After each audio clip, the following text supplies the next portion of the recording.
In this video, I am going to fix error and disapprove product. Click on the product tab, you will see three options. Let's discuss diagnostic first. You may see some product facing warning and errors. By switching programs, you will see a list of issues that are also changing. In the red icon, you can see errors and you must have to remove these by fixing them one by one.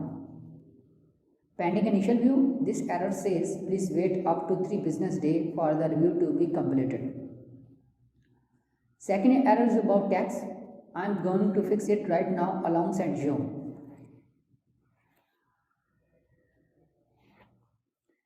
Back to the diagnostic and refresh page, it may take some time to reflect changes on listing. Once you update your tax information, please go to your program page and try to activate your program that meet requirements. Now again back in diagnostic page, see the other warnings and errors. Promotional overlay on image. Google suggests me to upload new images for this product. Image not retrieved. Wait for product image to be crawled. Violation of shopping ad policy. Review shopping ad policy and update your product to meet the requirement for this product only.